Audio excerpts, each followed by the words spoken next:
when my wife asked me to go on a ghost tour of a Revolutionary War fort,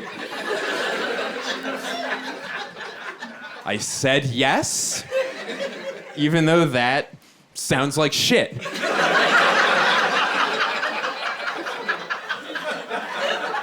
Fuck would I want to do that? It's a terrible idea. Yeah, put me next to scare me people. You know who I'm talking about. Life's not horrifying enough for you. You gotta go, why go to a haunted house when you live in a haunted world? But fine. I went. I was dreading it. And it ended up being, after my wedding night, the second best night of my entire life. Because the tour guide was what is the term? A fucking asshole. Every time he mentioned something scary or supernatural, he immediately debunked it with a perfectly logical explanation as to what had really happened. So I meet the tour guide, we're there, it's very dark out, and this guy, he's got a three-cornered hat on, big ass, bushy fucking mustache. This guy's like 6'5", 370, he's a mountain of a man, sword on his hip. If walruses had a navy, he would be an admiral. He'd be a full bird admiral in the walrus navy. It's the craziest sentence I've ever said. So we get to the first stop on the tour, and the guy goes, all right, everybody, gather round.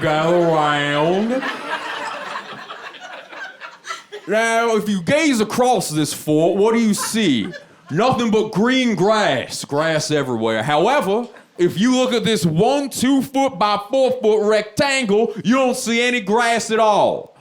And as a matter of fact, grass stopped growing here, legend says, right after the final execution was carried out here in this very location.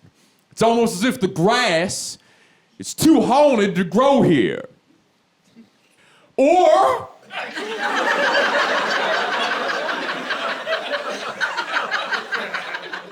perhaps no grass grows here because it is the lowest point of the fort.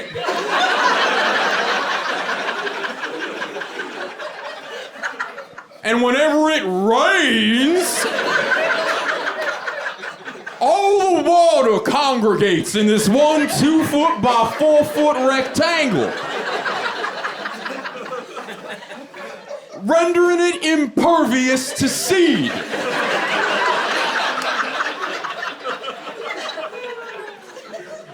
Is it a ghost? Or is it science? Who's to say? And people are confused.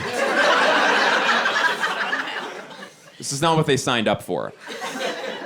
I'm thrilled. This is what I signed up for. I didn't know it yet, but it was.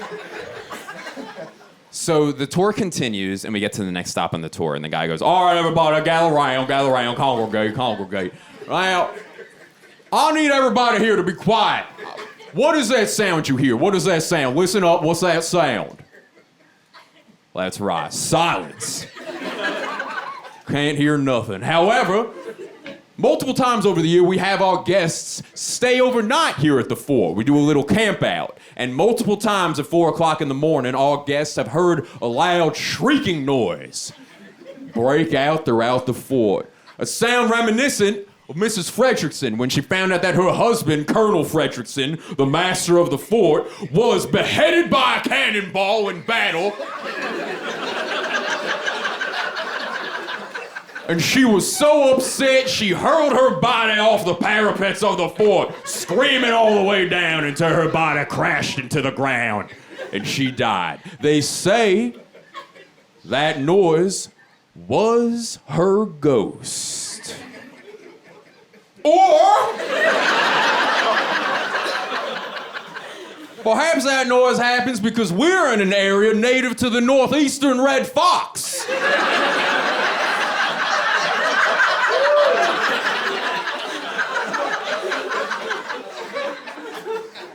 And their mating season is late October, early November. Oh, I don't know, right around the time of this tour right now? And the female northeastern red fox's mating call is eerily similar to that of a bereaved woman. Is it a ghost? Is it a horny fox?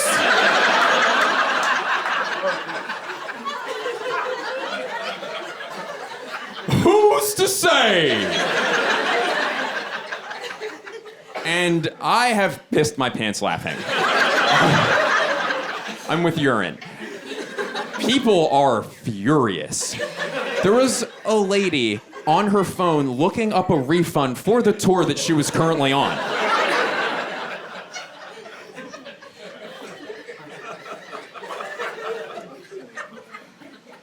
So we get to the final stop on the tour, and we go to what I believe was the old Blacksmith Shop. And this part was actually legitimately creepy. This part creeped me out. So we walk through this kind of a makeshift entrance, and there's like candle light, flickering on the walls. You hear the howling of the wind. It was sinister in there.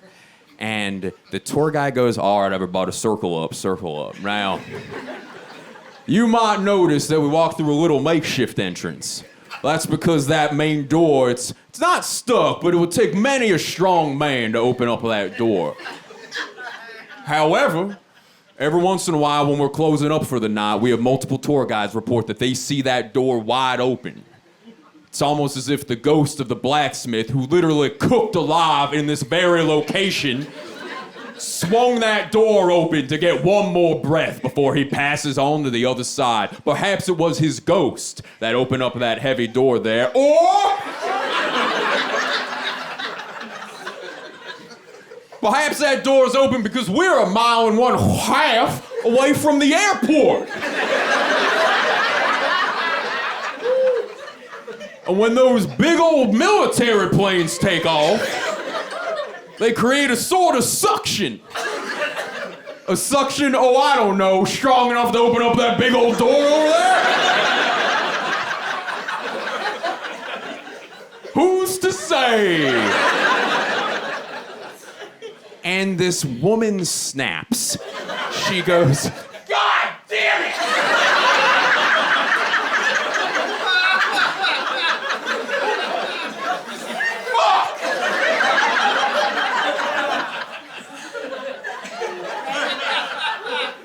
Sir, how long have you been giving tours at this fort? 20 years.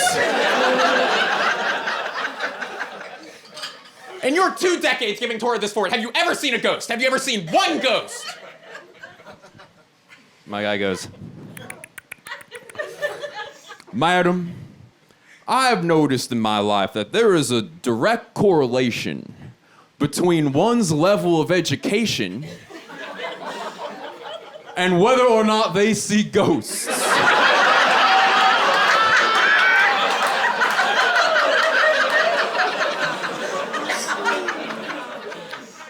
I have a PhD, so no, I've never seen a ghost.